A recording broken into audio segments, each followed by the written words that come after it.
छोटे छोटे मौके का महत्व। एक गांव में रमेश और सुरेश दो अच्छे दोस्त रहते थे। दोनों की दोस्ती कई सालों से चल रही थी और वे हर बात साथ में करते थे। एक दिन जब वे समुंदर के किनारे गए तो उन्होंने देखा कि समुंदर किनारे पर बहुत सारे शंख बिखरे हुए थे। रमेश और सुरेश ने सोचा कि वे इन शंखों को इकट्ठा करके बेचकर पैसे कमा सकते हैं और अपने सपने को पूरा कर सकते हैं।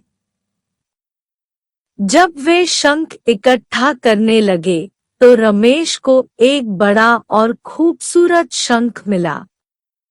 यह शंख बेहद महंगा और आकर्षक था। सुरेश, जो हमेशा से रमेश के साथ रहता था, इसे देखकर उसकी आंखों में चमक गई। सुरेश ने अपने मन में तय किया कि वह भी एक ऐसा बड़ा और खूबसूरत शंख पाएगा जिससे वह और अधिक पैसे कमा सकेगा और अधिक आमिर बन सकेगा। सुरेश ने शंख की खोज में अपनी सारी ताकत लगा दी।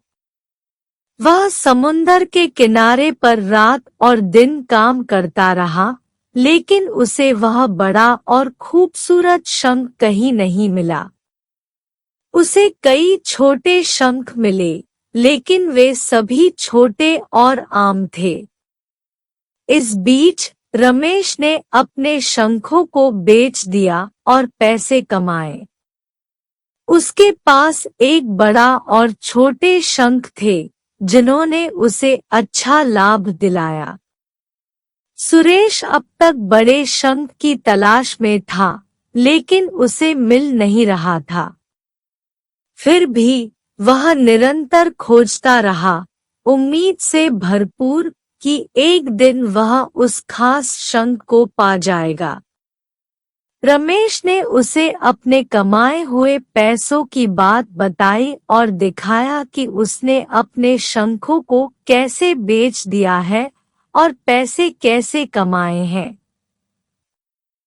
रमेश के पास अब 500 रुपए थे, जबकि उसके पास छोटे शंखों के कारण 2000 रुपए थे।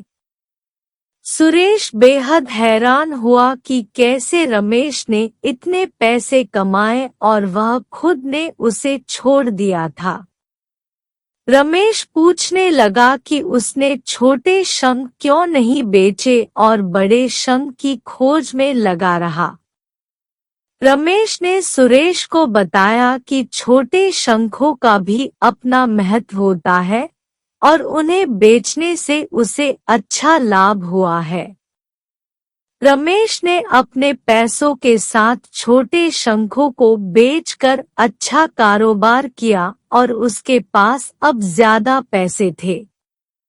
सुरेश ने इससे सीखा कि छोटे छोटे मौकों को नजरअंदाज नहीं करना चाहिए, क्योंकि वे आपके जीवन को बदल सकते हैं। वह यह भी समझा कि बड़े लक्ष्य को पाने के लिए छोटे कदमों की आवश्यकता होती है।